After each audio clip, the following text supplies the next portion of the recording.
تو سورہ واقعہ کی بہت تاکید ہے. ایک فقر و تنگ دستی کے لحاظ سے حضرت ابن مسعود کا جو واقعہ ملتا ہے وہ ایک مشہور و معروف واقعہ ہے جس میں انہوں نے کہا تھا کہ میں نے اپنی بیٹیوں کو سورہ واقعہ کی تعلیم دے دی, اب ان سے میرے مرنے کے بعد فقر و فاقہ کا کوئی مسئلہ ان کو لاحق نہیں ہوگا. علماء فرماتے ہیں یہ سورہ اتنا اہم ہے سورہ واقعہ کہ اس باقاعدہ اس سورے کو لکھ کر گھر میں اگر لگائیں تو خیر و برکت میں بہت زیادہ اضافہ ہو جاتا ہے. اس کو لکھ کے کسی جگہ لگانا بھی چاہیے, اور روح بھی بڑی آسانی کے ساتھ نکلتی اس سورے کو پڑھنے والے کی. بلکہ روایت میں ملتا ہے کہ ہمارے چوتھے امام امام زین العابدین علیہ الصلوۃ والسلام صلی اللہ علیہ وسلم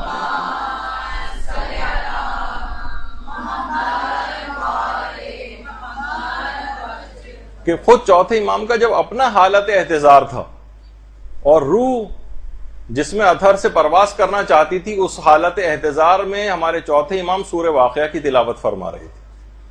تو سورہ واقعہ کی بڑی اس لحاظ سے امپورٹنس ہے.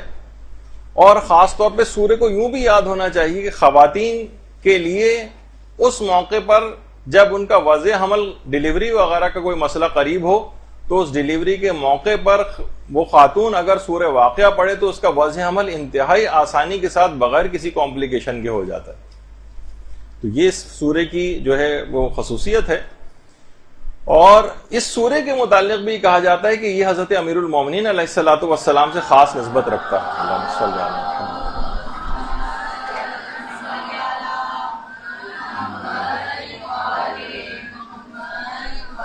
اور اتنی خصوصیت امیر المومنین سے یہ سورہ رکھتا ہے, سورہ واقعہ اتنی زیادہ نسبت رکھتا ہے کہ اس نسبت میں امیر المومنین کا کوئی اور شریک نہیں ہے سوائے امیر المومنین کے. اور اس کو پڑھنے والا باقاعدہ ثواب الاعمال میں جملے لکھے ہیں کہ اس کو پڑھنے والا حضرت امیر المومنین کا رفیق بن جاتا ہے, دوست بن جاتا ہے جو سورہ واقعہ کو پڑھتا ہے.